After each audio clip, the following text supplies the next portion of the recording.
This is Dr. Spandana, pediatrician, and welcome back to our channel. LDL cholesterol and triglyceride level. ఈ మధ్య కాలంలో చాలా మంది నన్ను అడుగుతున్న క్వశ్చన్ అండి ఇది. మేడం, మేము బ్లడ్ టెస్ట్ చేయించుకున్నాం, మా LDL కొలెస్ట్రాల్ హై ఉంది, ట్రైగ్లిజరైడ్ లెవెల్ హై ఉంది, మరి మమ్మల్ని టాబ్లెట్స్ వాడమంటారా అని నన్ను ఈ క్వశ్చన్ చాలా మంది నా కన్సల్టేషన్లో అడుగుతూ ఉంటారు. ఫస్ట్ మనము ఏదన్నా టాబ్లెట్ వాడుతూ ఉన్నాం అనుకోండి, మన ఫుడ్ కూడా కరెక్ట్గా ఉండాలి. మన ఫుడ్ కరెక్ట్గా లేదనుకోండి, మన వాడే టాబ్లెట్ కూడా మనకు పని చేయదు. ఎప్పుడైతే మన ఫుడ్ కరెక్ట్గా ఉంటుందో మనకు టాబ్లెట్ వాడాల్సిన అవసరమే రాదు. కాబట్టి మనము మన డైట్ని, మన లైఫ్ స్టైల్ని మాడిఫై చేసుకుంటే ఆటోమేటిక్గా మనము ఇప్పుడు ఈ మధ్యకాలంలో చాలామంది చూస్తున్న ఈ increased triglyceride level, increased LDL levels తగ్గించుకోవచ్చు.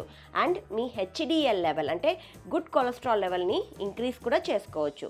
హై ఫైబర్ కంటెంట్ ఉన్న ఫుడ్ని ఖచ్చితంగా ఇంక్లూడ్ చేసుకోవాలి. ఈ హై ఫైబర్ ఫుడ్ దేంట్లో లభిస్తుంది? మన కాంప్లెక్స్ కార్బోహైడ్రేట్స్లో బాగా లభిస్తుంది. అండ్ ఫ్రూట్స్ అన్నిట్లోనూ మనకు ఫైబర్ బాగా లభిస్తూ ఉందన్నమాట.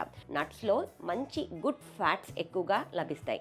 Especially almonds, walnuts, chia seeds, flax సీడ్స్లో ఈ హెల్తీ ఫ్యాట్ కంటెంట్ బాగా ఉంటుంది. మరో టాపిక్తో మీ ముందుకు వస్తాను. Till then have a nice day.